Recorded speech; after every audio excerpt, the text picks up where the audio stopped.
It might just be too high of a bit rate. This is a 28 megabyte file for about 1:50, I think. You can see Ray Allen and Anderson Varejao getting into it there. And a little bit choppy in the playback on the computer, the original source file, not that choppy. So maybe too high of a bit rate. But kind of weird that, for a phone that has such a great display and it's a new technology and everything, you would have thought they would have made sure that, it could handle videos that were custom formatted all the way up to the full resolution, 400 by 240. But instead it maxes out at 320 by 240. Kind of a minor disappointment, but then again, if when you're looking at this phone and you're looking at it compared to some of the other options, like I said, the Xenon, similar device, a little bit cheaper. The display is not quite as as high tech, or the iPhone, which you don't have a QWERTY board, but there's a lot going for the iPhone, that the Impression doesn't have, and that phone also $199 on contract. You want to make sure that you're checking this thing out to the fullest of its ability. So a little bit disappointing on the video playback thing there. Otherwise, again, the phone, here's the TouchWiz UI, and it's not a smartphone, it's a feature phone, but Samsung putting the TouchWiz UI on all their different phones. It's got the AT&T GPS services on it, it's got all the AT&T media net and the web browsing and all that stuff. My data connectivity has been a little bit funny. It's an HSDPA phone, a 3G phone. You can see the 3G icon up there. I took the phone out with me. I was meeting a friend, and I went to the place a little early. I had this, and I had another AT&T phone, and I was doing some comparison testing. And the Samsung just really, this phone did not do nearly as well in terms of web browsing speeds as the other AT&T phone that I was trying it on. That I was trying in the same location. I don't know what exactly it is. If it's an issue with just the reception in this phone, or if it's something about the way that it processes the web pages or what. But web pages were loading much faster on the other non-Samsung phone that I was testing. So let's go to ESPN. We'll test it now. You can see I had the 3G icon showing up. It's a good web browser, similar to the Eternity. It'll do full HTML. You can switch between mobile mode and desktop mode. So, okay, now it seems to be working just fine. Loaded up just fine. I'll hit the desktop mode there. We'll see if we can we'll go full screen.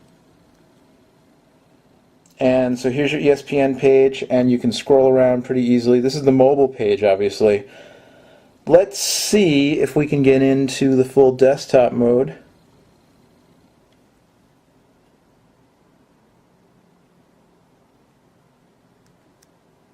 You can use the rocker switch on the bottom here to zoom in and out.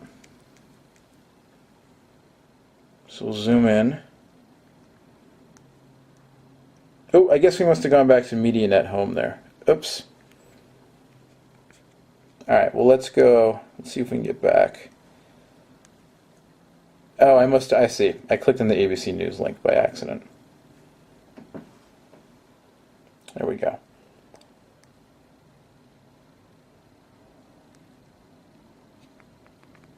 We'll go to Phone Dog and to try out the desktop mode. Let's do the www. It shouldn't matter, but let's do it anyway just to make sure.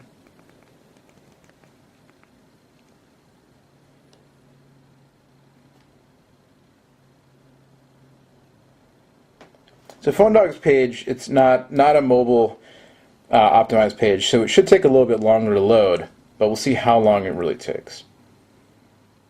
Like I said, I had some issues. This is better than I was getting the other day when I was testing the phone out. But we'll see how it does. Otherwise with the device, the music player works fine. It's not the most full-featured music player, but it works just fine. Again, I wish it had a regular headphone jack. Alright, here comes the Phone Dog page. Looks pretty good. Call quality was pretty good. Bluetooth worked fine. No problems pairing it. I'd heard some complaints from people about battery life. But the battery for me was just fine. I know a lot of people want these things to last multiple days on one charge. For me, if I can hammer on the thing, use the web, use the media player and everything, and then I have to charge it at night, that's just fine. And the Impression had that and a little more juice to spare. So that was not a problem.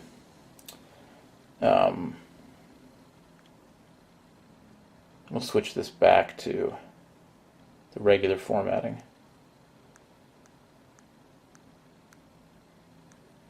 So there you go, pretty good job on the PhoneDog homepage. And the nice thing about a phone like the Impression is you're not going to be on the hook for a full smartphone data plan. The data plan on this will run a little bit less per month than you would pay on AT&T for an iPhone or a BlackBerry or an HTC Fuse. So you're losing some of the abilities. You're losing the corporate email, the ability to sync to your computer with your contacts and calendars, quite as robust and that kind of thing. But for a messaging phone, if you're using it mainly for messaging, you're not going to be syncing with your computer, your corporate server or whatever, then you'd save some money on your monthly plan and you get the full QWERTY. And the web browser works pretty well. And Samsung promising more widgets. You can see the TouchWiz rotates into the widescreen mode, which is nice, and then rotates back. Samsung promising more widgets in coming the rest of this year. Web-enabled widgets and SDK, that kind of stuff. So hopefully we'll see some cool stuff from them. There's a Yahoo widget here. So your Yahoo One search right there on your front page if you want it. Mobile email. AT&T, again, for people who use Gmail, you're kind of stuck. You can go Gmail on the webmail on this phone. I tried downloading the Gmail client and installing it, and it ran, but it doesn't really run. Like, you can't use it. It's kind of funny, so hopefully they'll make an updated client. But the AT&T mobile email does not support Gmail still. So if you're a Gmail user and you're on a non-smartphone on AT&T, you're going to be using the webmail client. So just bear that in mind, because here you can see no Gmail option. Otherwise, you can. It's pretty easy to set up, the different email clients for the other popular providers. It also does. Get out of that. Cancel. Cancel. Hello, cancel. Yes, I do want to exit. Thank you. Also does mobile IM, AIM, Windows Live, and Yahoo. And there you go. We'll show you the media player, the music player, real quick. You can run it. Whoops! You can run it as a widget on the home screen. And then I don't know if there's any music in here. I don't think there is now. You could also shop music. You can go onto the AT&T store. It also does AT&T's streaming video, CV video, and the usual complement of AT&T services. So all in all, I would say, it's a really nice phone. The display is great. It's vivid. It works well in outdoor light. TouchWiz, as I've said before, I'm not a huge fan of, but the regular menu system works just fine. TouchWiz is kind of handy if you happen to like those widgets. Hopefully some more cooler stuff on the way from Samsung this year with the TouchWiz. Yellow Pages, AT&T GPS, all that stuff we told you about. Games and apps comes with some stuff preloaded, and you can buy some more stuff. Obviously, there's the Gmail app that I downloaded that doesn't work quite right. Mobile banking on this now, all that other stuff. Anyway, overall, it's a solid choice for a messaging phone.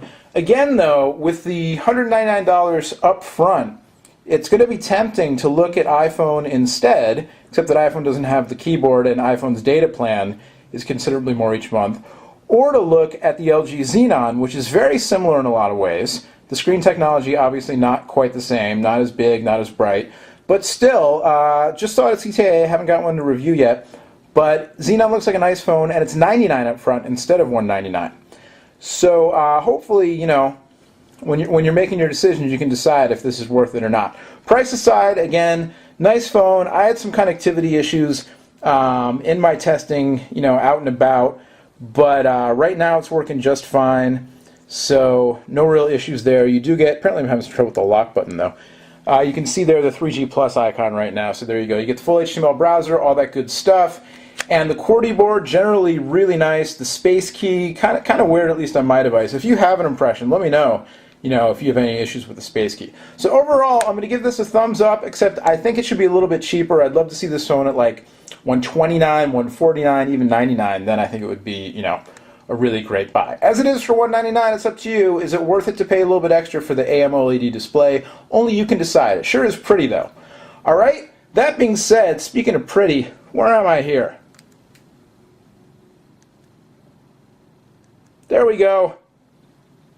That's me with the giant paella pan. All right, it's the Samsung Impression A877 for AT&T. Cording messaging phone in stores now. Go check it out. $199 on contract.